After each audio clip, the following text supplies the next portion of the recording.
മാവേലിക്കരയിൽ ഏറ്റവും നല്ല ഭക്ഷണം ഏറ്റവും വിലക്കുറവിൽ ലഭിക്കുന്ന കടയാണ് ഈ മനോജ് ഹോട്ടൽ. അതുകൊണ്ട് തന്നെ ഇരുന്ന് കഴിക്കുന്നവരുടെയും പാഴ്സൽ വാങ്ങിക്കുന്നവരുടെയും നല്ല തിരക്കാണ് ഇവിടെ സദാസമയവും. ഇതാണ് മെനു, നോക്കിയാൽ തന്നെ അറിയാം വിലക്കുറവ്.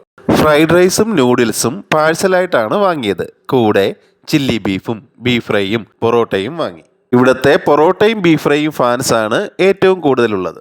ചില്ലി ബീഫും സൂപ്പർ തന്നെയാണ്. ഇത്രയും കുറഞ്ഞ റേറ്റിൽ ഇത്രയും ടേസ്റ്റും ക്വാണ്ടിറ്റിയുമുള്ള ബീഫ് വേറെ എങ്ങും കിട്ടില്ല. അതുപോലെ തന്നെ നല്ല ക്വാണ്ടിറ്റിയാണ് ഫ്രൈഡ് റൈസിനും നൂഡിൽസിനും. ആലപ്പുഴ ജില്ലയിൽ പക്ഷിപ്പനി മൂലം മിക്കയിടത്തും ചിക്കൻ വിഭവങ്ങൾക്ക് നിരോധനമുള്ളതിനാൽ നമ്മൾ വെജിറ്റബിൾ ഫ്രൈഡ് റൈസും നൂഡിൽസുമാണ് കഴിച്ചത്. നല്ല ടേസ്റ്റ് ആയിരുന്നു. ചില്ലി ബീഫിന്റെ കോമ്പിനേഷൻ ഇതിന്റെ കൂടെ സൂപ്പറുമായിരുന്നു. ഇവിടത്തെ നല്ലതുപോലെ മൊരിഞ്ഞ പൊറോട്ട കറിയില്ലെങ്കിലും കഴിക്കാം. ബീഫ് ഫ്രൈയുടെ കൂടെയും ചില്ലി ബീഫിന്റെ കൂടെയും പൊളിയാണ്. മാവേലിക്കര തട്ടാരമ്പലം ജംഗ്ഷന് സമീപമാണ് മനോജ് ഹോട്ടലിന്റെ ലൊക്കേഷൻ.